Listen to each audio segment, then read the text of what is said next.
Canoopsy here, and the idea of a desk setup has really changed for me over the last little while. It's become a place where I can just sit down or stand up, get work done, be creative, and just do things. So I guess you could say a desk setup is really important to me, and you'd be right overall. So without further ado, I want to show you my new desk setup and studio tour.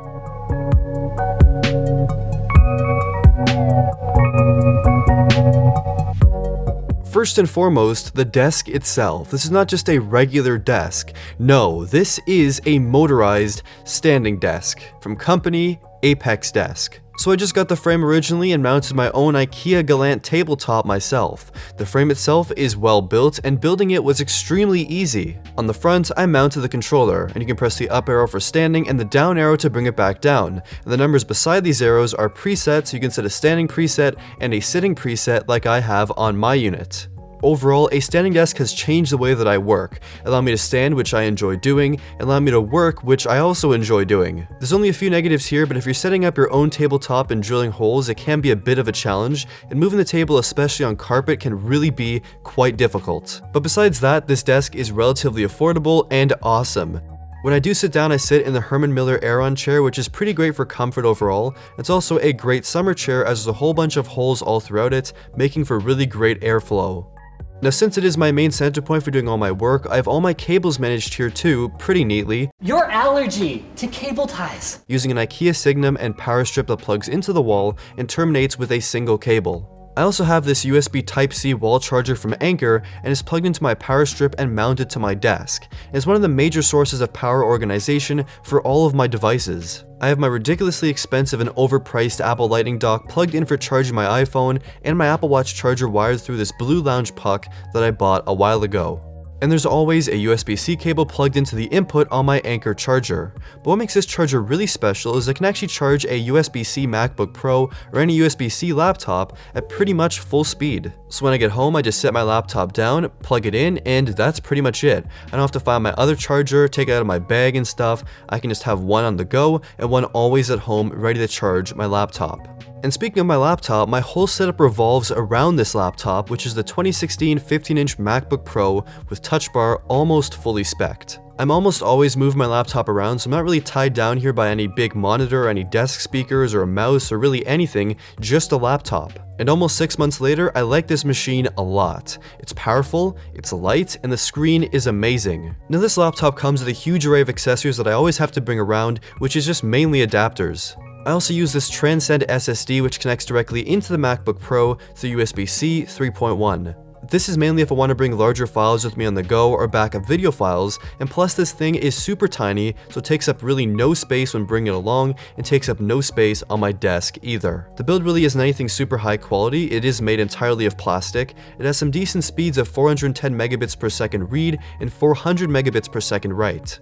The overall combination of size, speed, and connecting directly from USB-C to USB-C totally sold me on this SSD. Why does everything I say have to always just rhyme somehow? I also have a Hue RGB bulb inside this task lamp from EQ3, and I control these bulbs from my phone mainly. For audio, when I want to fill the room, I use my Sonos Play 1, and I use this over a Bluetooth speaker because it's always on, always ready to go, and if I want to listen to something, I just open the application, tap a track, hit play, and that's it. Plus, it just sounds amazing. Now for this next part, we need to leave the desk.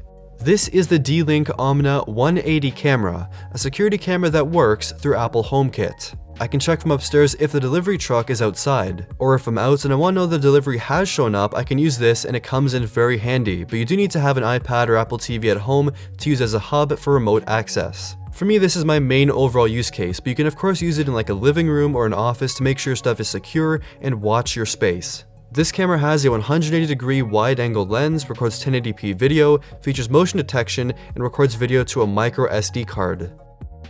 There's of course the live viewing feature too, and you can also talk to people with the two-way speaker and microphone. Don't touch my stuff. The design is stylish, discreet, and both the Omna app and HomeKit integration are outstandingly simple and easy to use, great for someone with a full Apple setup. Now back near my desk, or rather next to my desk, is this little side table from Phone Salesman called Furnichi. I love the design of this table. It's minimal, made of natural bamboo, and the setup was like 3 minutes to build this.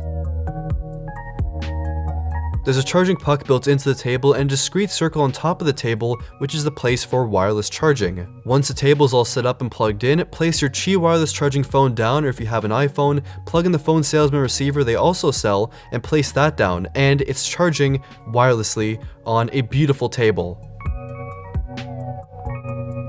And cleaning my studio space is a robot. This is the Dyson 360i robot vacuum. It often patrols my space, cleaning up dust and debris, making my carpet look really fresh. This robot has so much tech packed into it, it's really hard to find where to start, but first, let's talk about the design. In typical Dyson fashion, it just looks awesome and is built well and very solid. It has tank treads on the bottom, so whether it's on carpet or floor, this robot can clean it, and it does it really well. This robot has a large cleaner head on the bottom, and according to Dyson, has more suction than any other robot vacuum. And most interestingly, the 360i has 360-degree vision with the camera on top.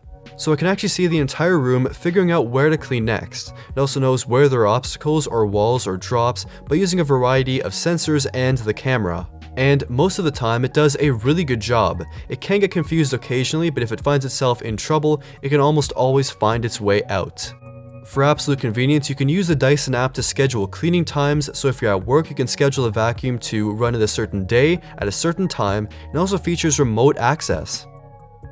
And right before the charge is depleted, the 360i knows to go back to its wireless charger. Once it's done being charged, it goes right back to where it was cleaning before and finishes the job.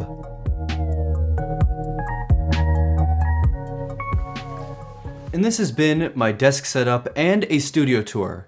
Now after watching this video, I want you to remember one thing, and one thing only. That you don't need a fancy desk or a fancy studio space. It doesn't matter where your desk is, what your desk is, or what's on your desk. What matters is what you do at your setup.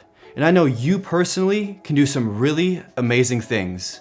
I want to thank all the companies who helped me build this desk setup, and I want to thank you for watching.